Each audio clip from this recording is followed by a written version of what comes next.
Before Brunei became a sultanate, it was a land of ancient traditions on the lush island of Borneo. People lived in harmony with nature, guided by animistic beliefs and local customs. Coastal communities thrived as skilled seafarers, their lives shaped by the tides and monsoon winds. Brunei's strategic location placed it on vital maritime trade routes, connecting it to China, India, and the Malay archipelago. Traders sought camphor and birds' nests, bringing new ideas and influences to Brunei's shores. Villages, often built on stilts over water, adapted to the coastal environment, a tradition still seen in Kampong Ayer today. Society was led by local chiefs who preserved customs and stability. Brunei absorbed influences from Hindu and Buddhist empires like Srivijaya and Majapahit, blending them with indigenous practices. Old legends and language still echo these earlier beliefs. This was Brunei's world before Islam, a diverse, connected society on the brink of transformation.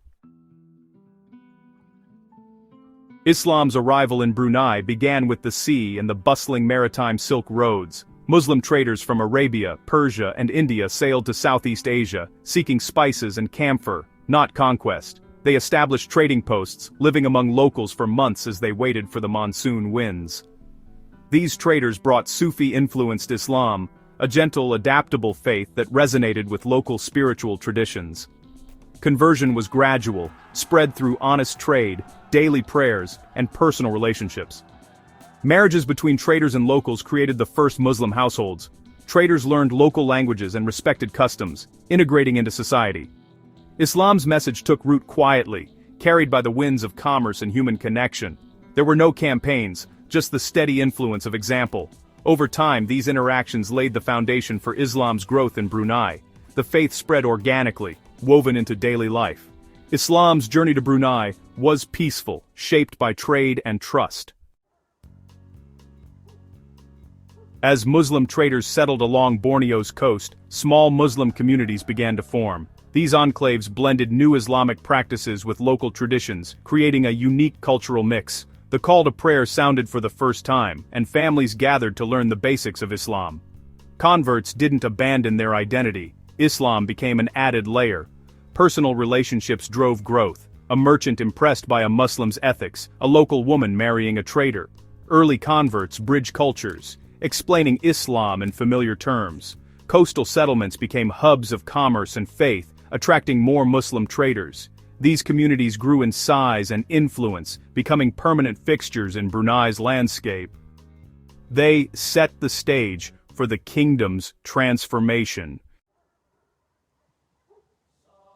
The turning point came when Brunei's ruler, Awang Alak Baidatar, embraced Islam in 1368, becoming Sultan Muhammad Shah. The king's conversion elevated Islam's prestige and transformed Brunei into a sultanate. The title Sultan linked Brunei to the wider Islamic world, opening new political and economic opportunities. Alliances with Muslim powers like Malacca boosted security and trade. Islam became the state religion shaping royal ceremonies, laws, and governance.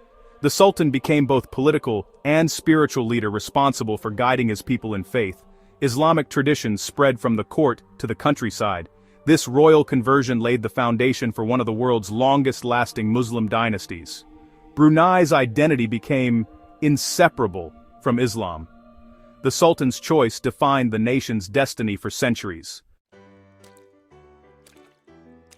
With Islam established, education became vital. Scholars from across the Muslim world arrived, bringing knowledge of the Quran, law, and theology. Mosques became centers of worship, learning, and community life. Children learned to read the Quran, while scholars advised the Sultan and translated religious texts into Malay. Friday sermons connected faith to daily life. Education deepened understanding and commitment, spreading Islam beyond the elite. The faith became part of everyday life for all Bruneians. This legacy of learning endures in Brunei's religious schools today. Islam in Brunei blended with Malay traditions, creating a unique cultural synthesis. Rather than erasing the past, Islam adapted to local customs, enriching ceremonies and reinforcing values like respect and community harmony. Traditional weddings incorporated Islamic rituals, while the Malay language absorbed Arabic words. The Jawi script, adapted from Arabic, became the standard for writing Malay. This fusion shaped Brunei's identity as a Malay Islamic monarchy. The three pillars, Malay culture, Islam, and monarchy, define what it means to be Bruneian. Islam became the heart of local culture, giving it new meaning. This synthesis remains central to Brunei's national philosophy. Today, Brunei stands as a modern nation deeply rooted in Islam. The Sultan continues the tradition as both head of state and faith. The philosophy of shapes laws, education, and daily life. Mosques with golden domes dominate the skyline, and the call to prayer echoes across the land.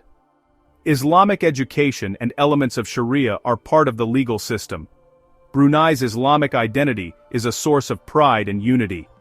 The peaceful journey of Islam, from traders to sultans, created a stable, prosperous sultanate. Brunei remains the abode of peace, guided by the faith that arrived centuries ago. If you enjoyed learning about the spread of Islam in Brunei, please like, subscribe, and share this video to support our channel and help others discover this fascinating history.